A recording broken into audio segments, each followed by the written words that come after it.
Could the buck that my son shot actually be the same buck that I missed at multiple times?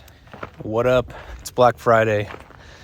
Doing my little walk out in the desert, getting the steps in, and I came across something while looking at my old footage.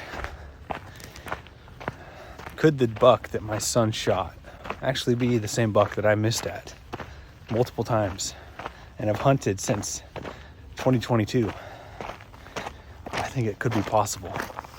If you look back at my footage from 2022, it was the first time I hunted this area, this saddle that my brother introduced me to back in 2022. We've been hunting a different unit for years,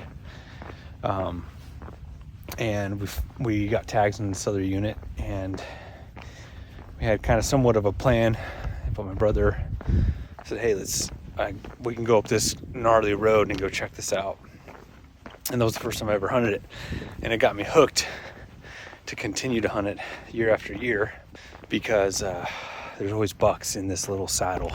And there was a Mondo 3-point in the saddle the first year with 4 other bucks. I think I got within range, well, close to range. I feel like the big buck was 80 yards, and I was stuck on my knees, kind of bobbing up and down, waiting for clearance to take a shot at the big guy as he walked closer.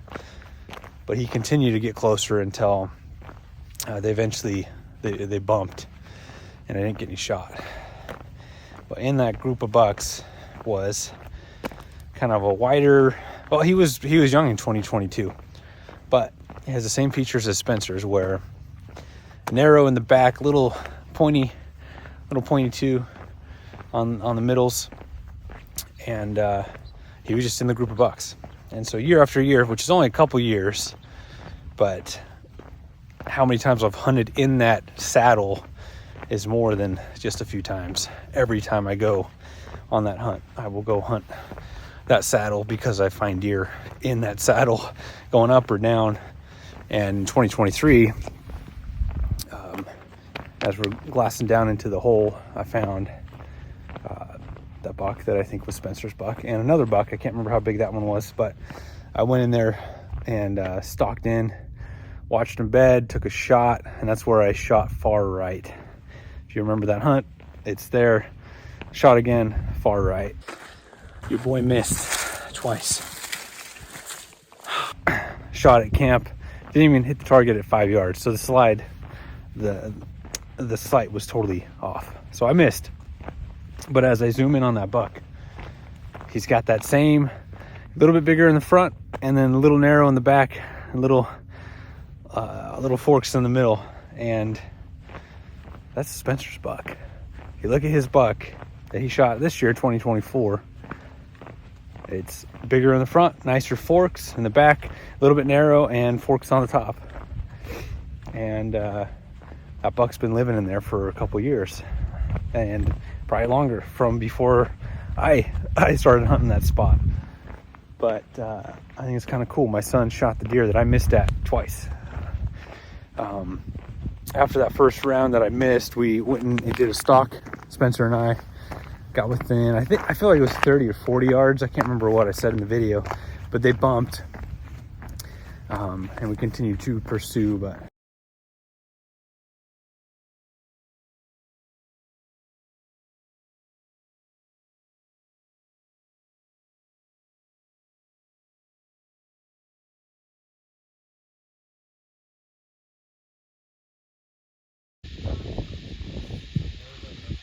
see a little bit of antler on the left one.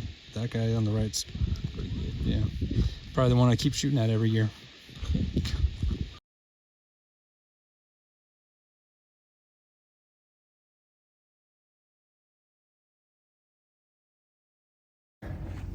It's kind of cool, kind of interesting, and that my son sealed the deal on the buck that I just could not. But I don't know. I think it's the same buck for sure. But it's something I realized looking back at the footage, kind of cool. So hopefully I can find all the footage to add to this little video to show some comparison. And yeah, that's why you document stuff, so you can see what happened, learn from it, and think through what actually happened. So anyways, it's the holiday weekend. Getting a little out of breath. We're down a little tiny hill and back up. But get outside, get some fresh air, and enjoy life. Have a great day. Later. Look at that big old buck, dude. That's a slammer. I'm very proud of you, man. We got the one we were looking at for 2 days in a row. Yeah, he's the big dog, way up at the top of the mountain. Dang, dude. Here, give it a little turn so we can see the antlers. Dip his nose down a little bit. All right, he's getting kind of stiff. Yeah, good job, man.